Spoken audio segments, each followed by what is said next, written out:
السلام علیکم ورحمت الله وبرکاته. د اسلام درنو لیدونکو او لوستونکو هیله د صحت ولرئ او ورځ مو په خیر تیریږي. لکه څنګه چې تاسو ته معلومه ده، د کرونا وایرس چې کوم اوس خپور شوی دی او په نړۍ او په دې وروستیو کې افغانستان ته هم راغلی دی، ډېر په تیزۍ سره او په سرعت سره دلته هم روان دی. لکه څنګه چې مخکې مو تاسو سره وعده کړې وه، نو د وعدې مطابق منګه د دنیا د ګوټ څخه تاسو درانه لیدونکي او لوستونکي له ځان سره په دې لایو او ژوندۍ ناسته کې میلمانه کوو. همدا ډول د کرونا وایرس په اړوند کوم متخصصین چې دي او هغوی چې په دې برخه کې مطالعه لري، زده کړې کړي یا تجربې لري، هغوی به هم موږ سره په دې ناسته کې شریک شي. نو په دې برخه کې موږ مختلف پوهان، ډاکټران او تاسو درانه لوستونکي او لیدونکي به انشاءالله له ځان سره ولرو. د کرونا وایرس په اړه باندې تاسو ته به پته وي چې په افغانستان کې روغتیا وزارت یو جدي اخطار ورکړی دی چې باید د خلکو راشه درشه کمه شي په ښارونو کې، عموما د تجمع په ځایونو کې. نو په دې اړه باندې کار روان دی او وروستۍ هڅه به تاسو لیدلي چې هغه په هرات ولایت کې چې کوم د خلکو راشه درشه او هغه ودرېدله دی.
چې دا د کرونا وایرس په اړه چې د روغتیا وزارت کم اخطارونه ورکړي وو، دا رښتیا هم څومره جدي وو او په افغانستان کې څومره خلک کولی شي د کرونا وایرس ووژني یا څومره خلک په انفیکټ او مبتلا شي. نو په دې اړه ډاکټر صاحب ته هیله کوو چې هغوی په دې اړه زموږ د لوستونکو د آنلاین د لوستونکو سره خپل معلومات شریک کړي. ډاکټر صاحب بحث ته ښه راغلاست. هیله ده چې تاسو هم د دې خطرناک وایرس څخه خوندي وئ او الله تعالی دې د دنیا ټول خلک له دې خطرناک وایرس څخه وژغوري. هیله ده لوستونکو سره خپل معلومات شریک کړئ. مننه حبیبي صاحب. فکر کوم چې لکه څنګه چې تاسو جریان کې یاستئ، زما د معلوماتو په اساس نیوزیلند اوس د لاک ډاون لاندې دی. مطلب دا چې نن اوله ورځ ده چې هیڅوک بیرون نشي ګرځېدلی، ګرځ بندیز دی. او دغه اوس مې یو ریسرچ کته چې نوی نشر شوی دی، هغې پر اساس که چیرې همدغه ادامه پیدا کړي، همدا لاک ډاون چې دوی ورته وایي 4 هفتو پورې که دا ادامه پیدا کړي، د امکان شته چې حکومت ته 400 ورځې وخت ورکړي تر څو تداوي جوړه کړي او یا هم واکسین تولید کړي. خو که چیرې تداوي یا واکسین تولید نشي، بیا هم دا مضره دی او له هغې نه وروسته بېرته راتلی شي او مشکلات پیدا کولی شي. نو له دې معلومیږي مثلا که موږ دا د افغانستان سره مقایسه کړو، دلته شفاخانې زیاتې دي، متخصصین زیات دي، نفوس د افغانستان 6 چنده کم دی، فسیلیټیز او سهولتونه زیات دي، مګر دوی دومره ترتیبات نیسي او دې ته متوجه دي چې تر څو خپل خلک وژغوري او دغه مشکل سره په دې شدت مقابله کوي. نو طبیعي خبره ده چې دا یو خطرناک مرض دی او خطر په دې کې دی، لکه ما چې خپل یو لیکنه کې نوی نشر کړی و، خطر څو عامل لري. یو عامل دا دی چې دا تر اوسه واکسین یا تداوی نه لري. بل عامل دا دی چې د سرعت سره انتقالېږي. بل عامل دا دی چې کوم خلک چې معافیتي سیستم یې ضعیف وي یا عمر زیات وي، هغوی زیات متاثره کوي. نو دغه ټولې دي باعث کېږي چې دا مرض ډېر خطرناک کړي. نو په دې اساس د احصایې له مخې ښودل کېږي چې تر اوسه 4.5% د مرګ سلنه ده، یعنې په 100 کې دومره کسان، تقریبا 100 کې یو کس له دې مرض نه مري. او څرنګه چې مونږ دا رقم طبعا د ټولو ملکونو نه راغلي، خو چې زمونږ صحت عامه سیستم دومره ښه نه ده، د امکان شته چې مونږ مرګ ژوبله زیاته وکړي. د نیمګړي هغه ریسرچ چې مخکې ما تاسو ته وویلې، دوی وایي چې که چیرې په همدې شکل سره پرېښودل شي په نیوزیلند کې او مخه یې ونیول شي، 9% خلک متاثره کولی شي. 9% خلک د نیوزیلند متاثره کولی شي او د امکان شته چې 80,000 خلک په نیوزیلند کې ووژني. نو د نیوزیلند نفوس په خپله 4.8 میلیونه دی، په دې کې 80,000 دوی وایي چې وژلی شي. نو تر دغه اندازې پورې د احصایې له مخې او د مایکروبیولوژي له مخې دا وایرس مضره معرفي شوی. بله حبیبي صاحب.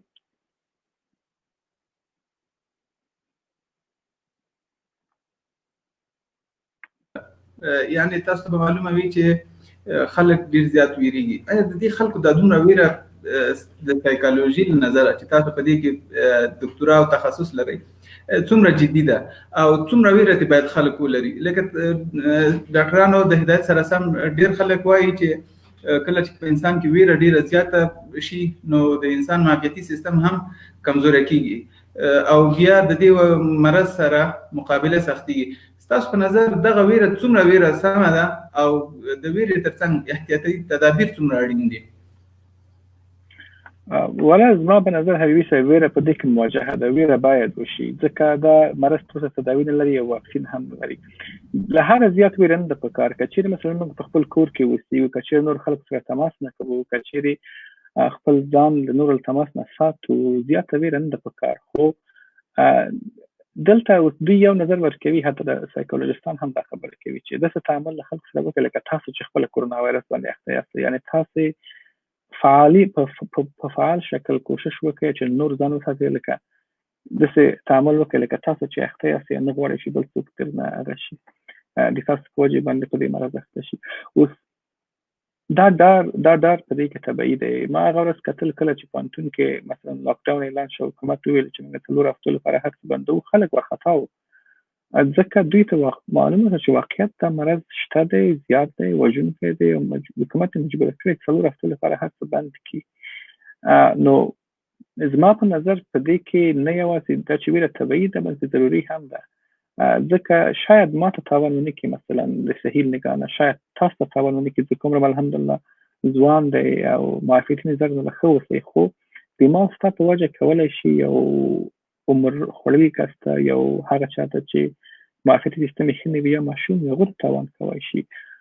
نو دغسې یو څه طبیعي خبره ده، داسې یو پټ دښمن دی چې تر اوسه پورې موږ نه تداوي لرو نه تداوي لرو نه وقایه لرو. ویره ترې پکار ده او که تاسې علایم وګورئ او علایم سخت دي، ډېره سخته نفس‌تنګي ورسره پیدا کېږي، ډېر سخت شدید سردرد ورسره پیدا کېږي، ساه نشي اخیستی مریضان. نو زما په نظر باید وډار شو. زه چې کله ګورم چې مثلا افغانستان کې د مرض ټولو ښارونو تقریبا ټولو ښارونو ته رسېدلی دی او خلک اوس میلې کوي، ګرځي، پروګرامونه نیسي، زه نه ډارېږم. ما ته خو دومره هغه ښکاري، ما ته خو دومره ویره خپله ترې رسېږي. نو نه پوهېږم چې ما ته جالبه ښکاري چې خلک ترې ډارېږي. مننه ډاکټر صاحب. یو بله ستونزه چې دلته دا ده، یا د خلکو سره زما ذهن کې هم دا سوال ګرځي، کېدای شي ډېر خلکو ذهن کې دا سوال چین اوس وویلې چې په دې وایرس باندې برلاسي شو چې د ټول نه د دوی غټ مهم ښار ووهان ښار وایي، ووهان ښار ختم شو. ستاسو په نظر اوس دغه وایرس یعنی دوی بالکل ختم کړ، څه رقم یې ختم کړ؟ په دې معنا ده چې مریضان خو روغ شو، مریضان چې تر څو روغ شوي نه او بالکل مکمل هغه سره کېدای شي په لاسونو باندې انتقال دا انتقال څنګه ودرېدی شي په مختلفو ځایونو کې کېدای شي هغه اوس هم وي او دا به څنګه بیا ختمیږي وروسته دا سلسله؟ ځکه تاسو په دې کې یو چین یا غږ زنځیري شکل لفظ استعمالېږي چې دا زنځیر په شکل باندې یو انسان نه بل ته همداسې انتقالېږي. دغه انتقال د دې څنګه ودرېدی شي بیا؟ لکه یوه د لاسونو وینځلو باندې خطا کېږي مثلا، نور ما کوم ته احتیاطي تدابیر چې دي، خو په مکمل ډول څنګه ختمیږي بیا؟ لکه څنګه ختمېدی شي دا بیا؟ حبیبي صاحب ډېره ښه پوښتنه ده او دغه ننني ریسرچ کې دا موضوع وضع شوې ده. نن ما یو مضمون وکړ، دغې کې لیکلي دلته یوه کښتۍ راغلې وه نیوزیلند ته، هغې کښتۍ کې دوی وایي چې دې وایرس RNA 11 ورځو پورې پاتې وه. یو نظر هغه دی، تر اوسه پورې تحقیقات پوره شوي نه دي. بل یو تحقیق هغې دا ښودل چې معمولا دا دوی ښیي چې ټول وایرسي امراض تقریبا 2 هفتې وخت باید ورکړی شي، 2 هفتو پورې انسان ته علائم ښیي. او دوی بعضې خلک دا هم ښیي چې مختلفو سطحو باندې مختلف وخت پورې، بعض شیانو باندې 15 ورځو کې، بعض شیانو باندې یو ورځ، بعض شیانو کې مثلا 2 ورځې پاتې کېدای شي. خو د دې مکمل چین ماتول دا رقم ته کېدای شي چې مثلا اوس زه مثال درکړم، مثلا نیوزیلند اوس قرنطین شو، سرحدونه بند شول، دلته اوس 4 هفتې مثلا دلته بندیز لګېدلی دی. 4 هفتو کې کوم کسانو چې دا مرض ورته رسېدلی دی، 2 هفتو کې دوی کې اعراض علائم معلومیږي او دا خلک تداوی لاندې نیول کېږي. دوی سره چې کوم خلک نږدې دوی هم تداوی لاندې نیول کېږي او په دې شکل سره دا ټول خلک ښه کېږي. او چون سرحد بند دی، نور مرض وطن ته نشي راتلی، دغه کیسونه حاضر کیسونه ټول تداوی شي، په دې وخت کې دغه مرض له منځه لاړ.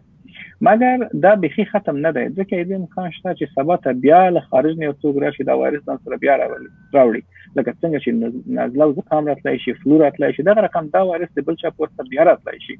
نو د دې نه قطعي خلاصی نشته. قطعي خلاصی په دې شکل کېږي چې موږ تداوی وکړو او وقایه ورته پیدا کړو. واکسین اوس مثلا د فلو واکسین کېږي هر کال، یا د نور لکه د پولیو واکسین موږ لرو، د نور شیانو واکسین لرو، دې هم واکسین پیدا کېږي. کله چې واکسین جوړ شي هغه وخت موږ یا کولی شو وقایه وکړو یا تداوی وکړو. هغې نه غیر دې نه مکمل خلاصی نشته. دا اوس یو پیدا شوی مرض دی، لکه نور امراض چې دنیا کې شته دا همدغسې روان دي، مکمل نه بندېږي. خو لکه ما چې مخکې ویلې ډار ځکه ترې زیات دی چې تداوی زر نشي کېدی. دا اوس هم نن یو راپور ما لوسته، یو د حکومت یو مایکروبایولوژیسته ده، هغې دا نظر ورکوه چې دا اوس په دنیا کې 10 ټیمونه لګیا دي د دې په تداوی باندې کار کوي یا واکسین تولید باندې کار کوي. نو دغه اوس چې کوم ریستریکشن یا 4 هفتې قرنطین حکومت وضع کړی دی، دا حکومت ته 4 ورځې وخت ورکوي، تر هغو پورې انشاءالله واکسین به جوړ شي، به تداوی جوړه شي او آینده لپاره مثلا که څوک دغه اعراض علائم ښیي زر تداوی ورته ورکوی شي او مریض زر ښه کېږي. نو دغه یو برلاسي پیدا کوی شو موږ چې که چیرې د واکسین جوړ شي یا تداوی جوړه شي، هغې په واسطه موږ کولی شو چې آینده کې چې کوم کیسونه جوړېږي هغوی زر تداوی کړو، لکه نور هر مرض چې تداوی کېږي. خو دا چین مکمل ماتېدی نه شي. لکه تاسو چې ګورئ نور وایرسي امراض، زکام او دغه شیان هم کال په کال موسمي وخت راځي او مکمل له منځه نه ځي. نو مکمل چین قطع کېدل اصلا امکان نه لري، ځکه دا اوس طبیعت کې پیدا شوی شی دی. درسته د مننه. یو بل کم مشکل یا ډاډ چې دلته ډیرو خلکو کې هو ځوانانو کې ځوانان ډیر زیات ډاډ دي دلته په مجموع کې زه ګورم ډیر وایي زه شپېته کلونو نه پورته دي. دا یو سوء تفاهم د خلکو منځ کې راغلی دی.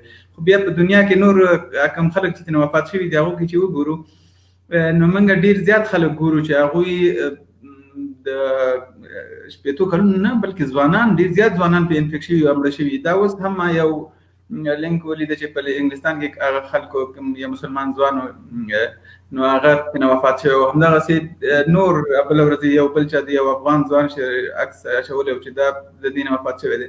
ستاسو په نظر دا څومره د ځوانانو دغه ډاډ څومره په ځای دی او دومره رښتیا همدومره باید سړی مطمئن وي چې د ډېر خطر سپین ږیرو ته دی؟ خو دا سمه ده ډېر خطر به سپین ږیرو، خو ځوانان هم څومره دا مقاومت یا مقاوم دي د دوی د ډاډ په اساس چې کوم ډاډ دوی لري؟ حبیبي صاحب دا پوښتنه خو په دې شکل زه لږ لنډ جواب هم لري، اوږد هم لري، خو زه لږ زره اوږد وایم ځکه هغې په واسطه بیا ذهن یې ښه پرېوځي. ګورئ موږ چې کله ارقام ټولوو، احصایه کوو، د دغې په واسطه ماډلینګ کوو، موږ معلومات کوو چې دا اوس د دنیا حالت څه شی دی. حالت دنیا موږ د ارقام په واسطه معلوموو، بیا د هغې په واسطه موږ علمي وړاندوینې کوو. نو هیڅ ارقام دا نه ښیي چې مثلا په ځوانانو کې فیصدي د مرګ صفر ده. تر اوسه پورې جګه فیصدي په 90 نه پورته خلکو کې ده، مثلا 3-4 ده، مګر په ماشومانو کې هم 0 نه 2 کلو پورې د مرګ فیصدي مثلا 0.5% ده. په ځوانانو کې مثلا هر څومره چې عمر زیاتېږي عمر فیصدي زیاتېږي، مثلا 80 کلونو عمر کې فیصدي د مرګ 1.5% ده، د 50 خانه کې مثلا 0.5% ده، د 40 خانه کې 0.5%. مطلب اساس ته دا فیصدي جګېږي، خو یو دا هیڅ کله موږ نشو ویلی چې هیڅ عمر کې یو څوک نشي کېدای ووژل شي، ځکه په هر عمر کې د دې امکان شته چې یو نفر په دې باندې اخته شي او د هغې په واسطه مړ شي. موږ د ارقام موږ ته یو څه معلومات راکوی شي. ارقام موږ ته راکوی چې مثلا که چیرې ستا عمر 15 کاله دی، د دې که چیرې په دې وایرس اخته شي او ستا وجود مثلا کمزوری وي، د هغې ستا د مرګ چانس 0.15% دی مثلا. خو دغه رقم د امکان لري چې تا په همغه 0.15% کې راشي او د دې بالکل امکان شته. نو زما په نظر دا ده چې ډاډ لکه څنګه چې نور امراضو کې دغه د مرګ فیصدي شته، دغسې په دې کې هم شته. نو ډار تر یو لکه ما چې مخکې ویلې یو ډار دا په کار دی چې شاید هغه فیصدي کې موږ هم راشو، بل ډار د دې په کار دی چې د موږ په وجه نور ته انتقالېدای شي. نو زما په نظر ډاډ ښه دی، ډار نه دی په کار، خو دومره سرشاري هم نه ده په کار چې مثلا موږ لاړ شو. لکه نن مې یو راپور وکته، 2 راپور هم بلکې وکتل. یو دا و چې یو ځوان و په امریکا کې په والمارت سټور کې د دوکان ګرځېده او دا ټول شیان په خپله ژبه کتل، د خپله وایرس درلوده، غوښتله چې مور ته مثلا د له وجې نه وایرس ورسېږي، هغه بندي شو. دوی وایي چې شاید 20 کلو پورې بندي شي. بل مې دا اوس وکته چې یو ځوان و چې ځوان عمر هلک دی، ټینیجر دی، هغه کله یې تشناب څټي، ډېر بخښنه غواړم، ډېر بېادبي دې معاف کړئ، دا خبر کې راغلی و، تشناب کمود څټي او هغه وایي چې ما دا مرض نه پیدا کېږي، مګر وروسته راپور چې ښیي چې ده ته هم دغه مرض پیدا شوی. نو دومره هغه نه دی په کار دی. زه نه غواړم چې مثلا خلک دومره وډار کړم یا ملګري دومره وډار کړم، دومره خلک وډار کړم چې مثلا بیخي هغه شي، بیخي لکه د تروریزم یو شکل ونیسي، مګر دومره هغه نافهمیم نه ده په کار چې موږ قرار آرامه ګرځو، په سلکه ګرځو، وایي چې هېڅ خبره نشته او ورته بخي. درسته ده. یو بله پوښتنه دا ده ډاکټر صاحب چې مجموع کې د دې وایرس څخه خلک د روغېدو فیصدي ډېر یا ریکور کېدو فیصدي ډېره زیاته ده الحمدلله، چې تقریبا ډېر خلک خو نه پوهېږم چې ما خو 80% پورې اورېدلي چې تاسو هغه څومره دی چې 80% پورې دی. او بل بیا چې دا کوم خلک روغ شوي دي، نو اوس دلته یو قسم ستاسو په دې اړه لوستي وي یا تحقیق هم کړی وي چې د دې خلکو ته کوم مشکلات پیدا کېږي بیا وروسته. دا اوس په افغانستان کې یو ډېر غټ خلک چې ډېر زیات خپروي، نو ټول ناول وایي چې یو سړی به کېدای شي د دې نه وروسته د اولاد کولو نه پاتې، اولاد زېږولو نه به پاتې شي کولی، یعنې هغه مشکل انسان ته پیدا کیږي. همدا ډول کېدای شي بیا په همیشه د سینې په تکلیف باندې پیدا شي او سږي همیشه د پرز کیږي او بیا د دې وړ نه وي چې په دې شکل باندې ژوند وکړي، نو کېدای شي همیشنی خطر ورسره مل وي. نه پوهېږم چې هغه آفټر شاکس ورته وایي که څه شی ورته وایي، یا فارسي کې ورته پس لرزهه وایي، نو هغه په پښتو کې به دې ته لفظ څه شی وي. دا څو رقم دی او دا څومره دی د دې مرض؟ تاسو خبره بالکل صحیح ده حبیبي صاحب. د جوړېدو امکان ترې ډېر زیات دی، 80% پورې له هغه نه زیات خلک ترې رغېدلی شي او د دې امکان بالکل شته چې هغوی وروسته مطلب په خپله ترې ښه شي. او بله ورځ ما یو ویډیو د یوې بلې ښځې کتله چې په خپله ښه شوې وه، بیخي شفاخانې ته هم نه وتلې، همدغه پرسټامول عادي تداوي و، ملټي ویټامین و، دغه شیان یې کور کې استفاده کړې، استراحت یې کړی، خپله ښه شوې وه. نو د دې خپله ښه کېدو امکان هم شته دی او شفاخانه کې هم د ښه کېدو امکان شته دی. اوس مثلا نیوزیلند کې موږ شاوخوا 300 کیسونه لرو، مګر تر اوسه یو هم ترې نه دی مړ شوی، ځکه دلته شفاخانه سیستم مجهز دی او دوی کولی شي خپل مریضانو ته ښه توجه وکړي. پاتې شوه د پروګنوسس خبره، یا مثلا کله چې د مرض نه حتی ښه هم شي، هغې نه بعد څه مشکل پیدا کېدی شي. دغه مسایل ما ته تر ډېره پورې پریمچور یا ابتدایي ښکاري، تر اوسه پورې په دوی ریسرچ نه دی شوی. شاید دا صرف اوازې وي. اول ورځ ما یو ځای کې یو عربي ټویټر کې وکتل، چا لیکلي و چې که چېرې غواړئ چې عربان له دې نه وډار کوئ چې په کورو کښېني، نو ورته ووایه چې د دې نه ستاسو جنسي ژوند خرابېږي، نو دوی به په کور کښېني. نو دغه شاید دغه خبره چا لږ دره نور هم پښتو ته راړولې وي او دا خبره نشر کړې وي. دومره زر موږ نشو کولی د دې مرض چې وروسته ترې څه مشکلات پیدا کېږي تحقیق کړو. د دې لپاره طبعا ریسرچ کېږي، د لانګیټیونل یا طویل مدت ریسرچ ورته وایي. کوم خلک چې له دې نه ښه شوي دي، هغوی به دوامدار 2-3 کلو پورې 4 کلو پورې مطالعې لاندې نیول کېږي. د هغې نه بعد موږ کولی شو ووایو چې په دوی کې څه تغیرات راغلي دي. د دې امکان شته چې کوم خلک چې مثلا دغه مشکل کچاک لیدل شوی چې د جنسي مشکل لري، شاید مخکې نه دغه مشکل پکې وي. نو تر څو چې موږ هغه رولوټ کړی نه وي، تر څو چې هغه معلومات نه وي کله موږ نشو ویلی چې دا امکان شته. دغه رقم ریسرچ یا تحقیق کورلیشنل ریسرچ دی، دا زیات وخت نیسي او یو کیس دوه کیس په واسطه یا د یو د 2-3 واقعې په واسطه موږ نشو کولی چې جنرالایزیشن وکړو، یو وایي چې دغه په ټولو کې امکان لري. نو دا خبره ما ته تر ډېره حده پورې واضح ښکاري. دومره زر موږ نشو کولی چې په دې کې ریسرچ وکړو او دومره زر موږ نشو کولی چې مثلا ووایو چې دغه مشکلات پیدا کېدای شي. دې پورې اړوند یو بله خبره هم ده. بله ورځ د وزیر صاحب د صحت عامې د افغانستان یو ویډیو مې وکتل، هغې ویلي و چې کوم خلک چې مړه شوي دي هغوی کې ویټامین ډي کم و. دغه خبره هم تر ډېره حده پورې ما ته داسې ډېره مطمئنه نه ښکاري ساینسي نظر نه، ځکه د دې لپاره چې موږ معلومه کړو چې د خلکو کې ویټامین ډي کم و، باید د هغوی مکمله تاریخچه وکتل شي، هغه ثابته شي چې رښتیا هم د ویټامین ډي کمبود مخکې نه پکې و که نه و، نور کوم مشکلات پیدا کې و. او د دې ټولو فکر نه کوم چې تر اوسه پورې موږ یې حتی رسېدلي چې د ریسرچ وکړو. تر اوسه پورې فکر کوم صرف خلک دې فکر کوي چې دغه ژوندي خلک څنګه وقایه کړي، کوم چې اخته شوي هغوی څنګه بچ کړي. دا چې کوم خلک په دې اخته کېدای شي، یو معلومه خبره ده چې عمومي خبره ده چې 40 عمر جیګ وي، طبیعي خبره چې دوی وجود نه ضعیف دي او څوک چې نور امراض لري د وجود نه ضعیف دي. نو دا موږ کولی شو سیفلی ووایو چې دغه خلک اخته کېدای شي. مګر دې نه زیات نور مسایل چې کوم خلک اخته کېدای شي یا دې نه وروسته کوم مشکلات خلکو ته پیدا کېدای شي، دغه موضوع فکر کوم چې تر اوسه پورې موږ دومره په اسانه نشو ویلی. باید په دې کې ریسرچ وشي، نوره څېړنه وشي، دا خلک حد اقل یو څو زره کیسونه د مطالعې لاندې ونیول شي. بیا د هغې نه وروسته موږ کولی شو په علمي شکل یو هغه وکړو، ووایو چې مثلا دغه مشکلات د مرض نه پس انسان ته پیدا کېدای شي. زه په دې باره کې هغه یم تر اوسه مطمئن نه یم چې دا خبره صحیح ده.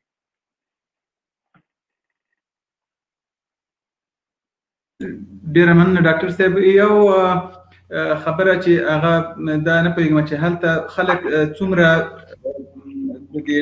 توصیه کېږي په دې اړه د دواګانو د نور شیانو په دې هېوادونو او په امریکا د نور ځایونو کې هم د کلوروکین او د نور ملاریا د ګولیو توصیه شوې ده. ستاسو په هغه هېواد کې چې نسبتاً لومړي لاس معلوماتو ته لاسرسی او عملي کېدل او په علمي لحاظ هلته عملي کېدل، دلته په غیر علمي ډول باندې مسایل ډېر مطرح کېږي او هر څوک ځان هغه ته عموما خلک بیا د دې توقع کیږي چې هغه علمي مسایل ډیر عملي کیږي. نو د دې لپاره ملاریا دوا غانې خوړل یا د نور کوم دواګان چې ځینې خلکو نه خاطر تجویز کیږي، تاسو نظر دغه شی نه څومره عملی دي یا څومره کولای شي ژوند وژغوري؟ حبیبي صاحب د ملاریا دوا انټي پارازیټیک دوا ده، هغه د پارازیت ملاریا پارازیت لپاره پکارېږي او دا یو ویروسي مرض دی. کچېرې دا دوا په کار هم کړی اوسې کوم کیس یا دوه کیسونه نه لرم، ما په دې باره کې واورېدله، خو د هغې تر څنګ دا هم اورېدلی دی چې بعضې خلک داسې وو چې کلوروکوین استفاده کړې ده او نور مرضونه هغه حتی یا نور هم مشکل ورته پیدا شوی دی او یا هغه شوي نه دي یا ښه شوي نه وي. حتی یو کیس ما داسې وکتل ومې اورېدل چې مړ شوی و، په امریکا کې کوم کیس و. دلته چې ما څومره معلومات د ځای طب اگر چې دلته خپله په طبي مسله کې کار نه کوم، تاسو ته به شاید معلومات وي، زه په سایکولوژي کې درس وایم، مګر څنګه چې دلته ما معلومات کړی دی د اول لاس معلوماتو په اساس دلته صرف شفاخانه کې دوی وینټیلیټر ورته ورکوي، یعنې دا چې هوا تنفس تامینوي او د درد دواګانې ورته ورکوي، د تبې دواګانې ورته ورکوي او قوي کوونکي دواګانې ورته ورکوي. دې نه زیات څه نه ورته ورکوي، نه کلوروکوین ورته ورکوي ځکه او نه نور مسایل، ځکه دلته تداوي مسؤلانه ده او دوی نه غواړي داسې یو شی داسې یو دوا انسان ته ورکړي چې د هغې په واسطه سبب نور مشکلات پیدا شي، دلته خلک دې مسلې ته زیات متوجه وي.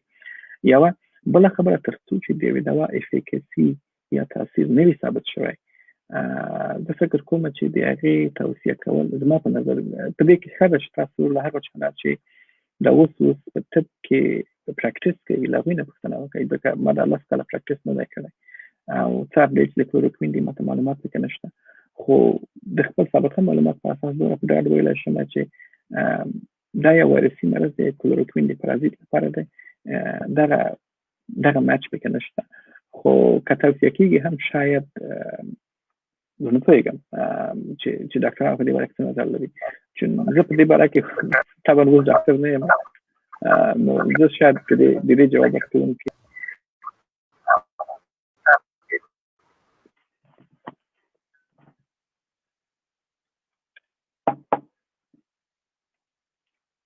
بله.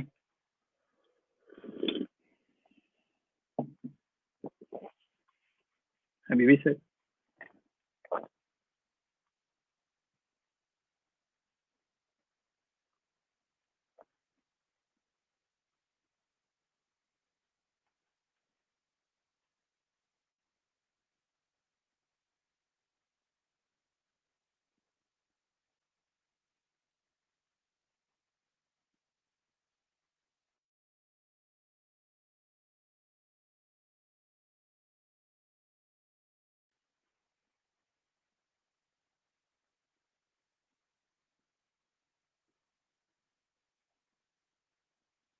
راګورئ کې مطرح کوي، نو هغوی وایي چې دا خواږه شیان، ځینې خلک وایي چې خواږه شیان مه خورئ، خواږه شیان هم مضر دي او لکه شهد او دوی ویلي شیریني او دا شیونه، ځکه وایي دا هم د دې وایرس د رشد لپاره زمینه برابروي. نو نه پوهېږم چې دا خبره به څومره قوي یا دا خبره به څومره علمي او وایي چې کېدای شي دغه شیونه معافیتي سیستم خلک وایي قوي کوي، خو او ځینې خلک وایي چې نه دغه شی نه ضعیفه کوي. ما هم بله ورځ چا نه واورېدل چې ضعیفه کوي او بیا یو بل چا وایي نه دا شات او دا شیونه یې قوي کوي. نه پوهېږم چې دا خبرې څومره علمي دي، چې په دې اړه تاسو که نظر خپل شریک. حبیبي صاحب زه خپله هغه نیوټریشنست نه یم، زه د غذاګانو په چې ګټه کوي چې تاوان کوي، خو هغه دوا چې په عموم صورت امیون سیستم ته یا معافیتي سیستم ته ګټه کوي، هغه به د دې مرض مقابل کې هم وجود ته ګټه وکړي. نو بیا هغه انسان تر انسان فرق کوي. ځینې خلک مثلا طبیعي خبره ده، پروتینونه، ویټامین او منرال او دغه شیان او روزانه یو اندازه شحم، یو اندازه کاربوهایدریت یا مثلا خواږه، دا د ژوند د تامین لپاره ضروري. نو کوم شیان چې زموږ معافیتي سیستم قوي کوي هغه په صورت کې موږ شاید دې ته ګټه وکولای شي. خصوصي شکل دې کې د ګورې په ګټه او تاوان یا شات په ګټه او تاوان زه نه پوهېږم. په دې باره کې شاید بهتره وي چې ډاکټر سامعین لودین یا هغه یو څوک چې په دې مسایلو زیات وارد په دې کې جواب ورکړي. بالکل صحیح دی. بل ډاکټر صاحب د اغیزې د خلکو تجربې کې تاسو شریک کوي چې لکه هغوی خو نسبتا اقتصادي ښه دی موږ نه ښه امکانات لري خو بیا هم بعضې تجربې داسې دي چې هغه کولی شي زموږ د خلکو سره مرسته وکړي او ځان ساتلو کې وقایه کې وکړی شي. کېدای شي که د ټیټې مستوا خلک هغه ځای تجربو باندې پوره عمل ونه شي کړی نو دا د لوړې مستوا خلک چې د هغې ځای سره اقتصاد یا مشترکات نسبتا ډېري عامو خلکو سره هغه کولی شي د دې تجربو نه استفاده وکړي. تر ټولو اغېزمنې لارې چارې څه شی دي چې یو د سرایت مخه ونیول شي بل خپل ځان هم وساتلی شي خلک؟ حبیبي صاحب داسې هم نشته چې ټول خلک ښه انکم لري. داسې خلک هم شته دي چې کور نه لري او داسې خلک هم شته دي چې مثلا هغه د خپل هفتهوار انکم نشي پیدا کولی. خو دلته بیا عمومي صورت سره د حکومت کار دا دی، حکومت لکه موږ چې کار او فواید اجتماعي په شکل یو وزارت لري هم یو وزارت لري. کوم خلک چې مشکل اقتصادي مشکل اوسي د هغوی اقتصادي مشکل حکومت تامینوي. خو دلته هم هوملس خلک شته، داسې خلک چې سرکه ژوند کوي او داسې خلک شته چې د شپې ډوډۍ ته حیران دي. مګر دغه مسله د ژوند او مرګ مسله ده او دا خلک بیا کله چې مسله ژوند او مرګ ته شوه دوی وایي چې مړ کېږم خو یو څو ورځې به لوږه تېره کړم. دا یو خبره ده چې زما ذهن ته راغلې. مګر د هغې تر څنګ ما ته لږ ځان هم ملامته ښکاري ځکه دا څو ورځې زه فیسبوک کې یا ټویټر کې هم دا خبره لیکم چې باید سلف آیسولیشن وکړو، باید بیرون ځان وساتو، باید بیرون تماس ونه نیسو. مګر ما ته یو چا لیکلي وو لاخوانه چې تاسو د افغانستان حالت څه معلومول د خلک بیرون وځي چې ډوډۍ پیدا کړي. دغه مشکل شته، بالکل دا زه منمه، دغه یو لوی مشکل دی. مګر دلته هم داسې نه ده چې مثلا هیڅوک بیرون نه ځي یا هیڅوک بیرون کار نه کوي. دلته مثلا مغازې واضح دي، دواخانې واضح دي. د هغې ځای خلک کوم خلک چې مغازو او دواخانو کې کار کوي هغوی خپل کار ته ځي. د هغوی لپاره بیا حکومت اصول وضع کړي دي، قوانین یې وضع کړي دي چې دوی مثلا څه رقم لباس باید واغوندي، څومره فاصله سره ودرېږي، څومره وخت باید لاسونه خپل پاک کړي. دا مسله ورته تامینوي. دغه داسې یو مسله ده چې دا د ټولنیز نظام هغه پورې ټولنیز نظام زیات دا حکومت په ارتباط لري چې حکومت تر څه حده کولی شي چې د دې خلکو دا هغه تامین کړي، مګر اقتصاد تامین کړي. مګر دلته یوه خبره د یادولو وړ دا هم ده چې نن ګورئ دلته نظام دیموکراتیک دی. مثلا خو پرون چې کله اضطراري حالت اعلان شو اوس د کنټرول د پولیس او د فوز لاس کې دی او پولیس او فوز دا خبره کړې چې که چېرې خلک کورو کې پاتې نه شي موږ یې مجبور کړو چې کورو کې پاتې شي. مګر پولیس دې ته مجبوره نه شول. نن په ټول نیوزیلینډ کې شاید ډېر لږ کسان بیرون وتلي اوسي. ما هېڅوک نه مو موټر غږ اورېدلی، نه مو څوک بیرون لیدلي. دلته خلک بیا نظام ته تابعداره دي. که چېرې اقتصاد خرابه دی که ښه دی، کله چې نظام غږ وکړي چې دا ټول د ژوند د مرګ مسله ده، راځي چې ټول یو ځای شو او دغه کار وکړو، ټول نظام سره درېږي. که هغوی اقتصاد خراب دی که ښه دی نظام سره درېږي. خو د کابل کې نظام هم طبیعي خبر ده چې د خلکو سره ډېرې سهولتونه ورته مساعد کړي دي او هر قسم کومک ورته کوي. مګر موږ تاسو حالات نظر ته ډېر خراب دی. موږ ډېر زیات خلک، موږ 80% خلک کابل کې محسن امین صاحب لیکلي او فیسبوک کې موږ 80% خلک د فقر د خط لاندې ژوند کوي. ما ته لږ زره د ځان ملامته ښکاري زه غږ وکړم چې هلئ ټول په کور اوسئ، ځکه دا خلک د دې کې ټول خلک د خپل د شپې ډوډۍ پیدا کولو لپاره مجبور دي بیرون لاړ شي. د دغې حل ما سره نشته او د ده ځای په تجربه باندې هغه شی موږ هلته د ده د تجربه هلته عملي کېدی هم نه شي، ځکه دلته که چېرې فقر دی د حکومت کومک کوي. دې مسله کې فکر کومه چې حکومت که چېرې غواړي چې دغه فاجعې نه مخنیوی وشي او دغه واقعیت که دوی دا خبره مني، ما ته لرې نه ښکاري چې دغه واقعا 1 لک خلک د دې په مرسته ورته له منځه لاړ شي. که چېرې حکومت دا خبره مني او پرې جدي ده نو باید حکومت تصمیم ونیسي. حکومت باید خلک په کور کې، حکومت باید قرنطین راولي، حکومت باید کومو خلکو سره چې دغسې مشکل کې مخ دي کومک ورسره وکړي. بله ورځ یوه کار هم فیسبوک کې وکتله، کوم ملګري نشر کړې وه هغوی ویلي چې که چیرې د کلني عوایدو یا د بودیجې دومره برخه ټول خلکو ته د مشخص وخت لپاره ورکړی شي د مرګ مهاردی شي. دې بالکل امکان شته. که چیرې موږ دغه اقدام چې مثلا نیوزیلند کړی دی 4 هفتو لپاره دوی مملکت بند کړی دی او دغه 4 هفتې وخت د ریسرچ له مخې 400 ورځې وخت ورکړي نیوزیلند ته چې ځان آماده کړي او اوس په دنیا کې ډېر ټیمه لګیا دی چې دې پر تداوي یا واکسین باندې کار کوي.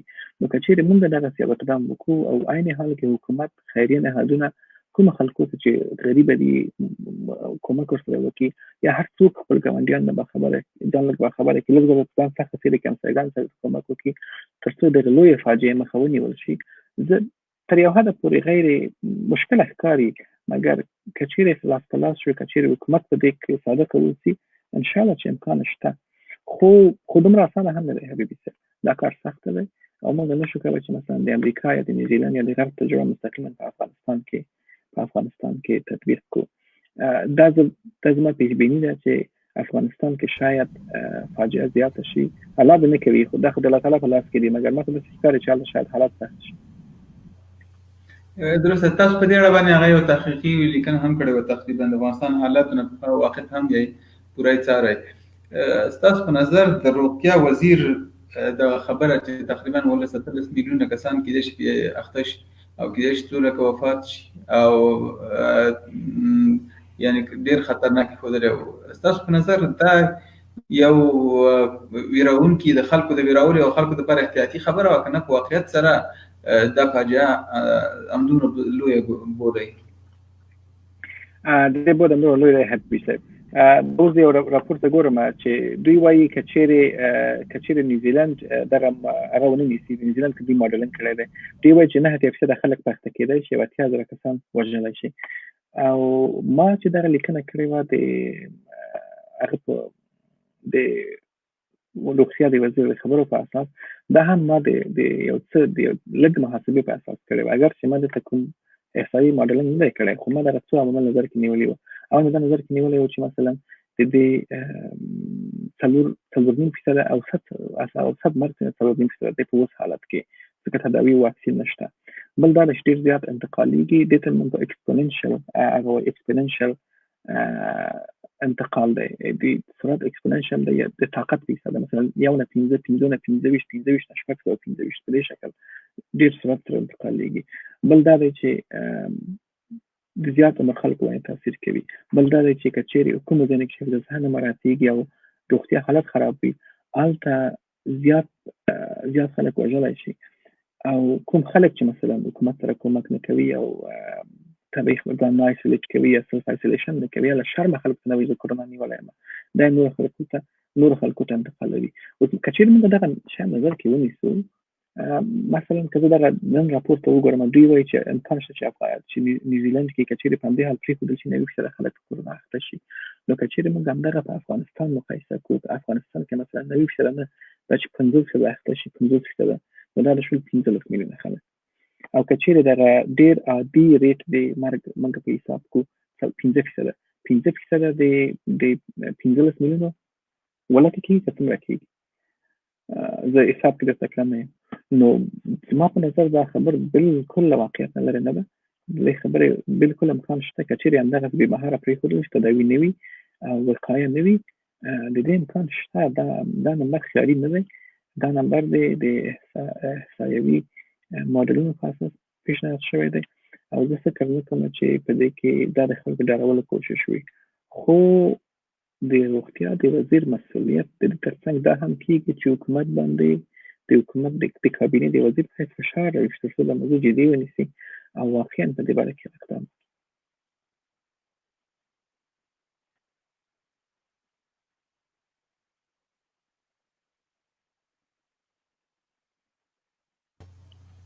ډاکټر صاحب کور مودان تاسو واقعا ډېر ښه جالب او جاذب معلومات له موږ سره شریک کړل او د لوستونکو سره موږ غوښتل چې په دې بحث کې لکه څنګه تاسو چې ویلي چې د وایرسونو متخصصین یا همداسې د غذایي بخش متخصصین هم له ځان سره مېلمه کړو خو لکه څنګه چې مو ویلي چې متاسفانه اوس هغوی سره د ځینو تخنیکي مشکلاتو له امله موږ سره ونه شو کړی په دې بحث کې ګډون وکړي. کوښښ کوو ان شاء الله په راتلونکي کې دغسې بحثونو ته ادامه ورکړو او د خلکو ته د عامه پوهاوي په برخه کې خپل رول ولوبو، ځکه چې تاسو ته معلومه ده چې زموږ ملت واقعا یو خانه جنګ، فقر، بدبختي او نور څومره مشکلات چې ټولو سره مخ دي، بیا د کرونا وایرس له لارې دا هم پرې راشي، نو واقعا یو فاجعه منځته راوړي. او څومره چې ډېر معلومات خلکو ته انتقالېږي هماغومره هم به خلک ډېر وکړی شي چې ژوند وکړي، یا ژوند ته امید پیدا شي، یا وژغورل شي. تاسو ته به هم معلومه وي او په دې وروستیو کې چې جمعیت اصلاح هم په دې برخه کې مخکښ ګامونه پورته کړي دي او یو غټ اتحاد یې رامنځته کړی دی د کویډ په نوم باندې. دا کویډ چې دی هغه نیشنل الاینس ټو فایټ کرونا دی یا کوویډ-19. دې اتحاد کې ډېر زیات ټولنې او انجمنونه او نهادونه راټول شوي دي. نو هغه ټول چې په هغې کې ډاکټران هم دي، علما هم دي چې د دیني بخش نه اړخ نه د خلکو نظر پرې واخلي. تاسو ته معلومه وي چې دلته ډېر خلک همدا اوس هم یوازې فکر کوي چې دا وایرس نشته دی، یا په اخلاقي په دیني لحاظ باندې فکر کوي چې دا نه انتقالېږي او دا مرض انتقال دا مشکل دی، غلطه خبره ده. نو ډېر داسې معتقدات شته. نو ځکه علما هم په دې کې ډېر زیات الحمدلله په دې انجمن یا په دې اتحاد کې راټول شوي دي او هغوی ټولو په یو نظر سره په یو خوله باندې د خلکو د پوهاوي دپاره کار شروع کړی دی او په فیسبوک کې هم د هغې نشرات شته دی او نافکویډ په نوم باندې صفحه نافکویډ-19 د هغې نه معلومات ان شاء الله په آینده کې به هم تاسو ته هم زحمت درکوو. ډاکټر صاحب په دې برخه کې به موږ سره ان شاء الله خپله لازمه همکاري کوئ او بیا به ځکه د دې ملت د پوهولو دپاره به سړی خپل ټول کوشش چې کوي هغه به وکړو ان شاء الله. نو ډېره مننه ودان، جزاکم الله خیرا. د بیا لیدو په هیله ان شاء الله راتلونکي بحثونه بیا سره بحث وکړو. السلام علیکم. علیکم السلام.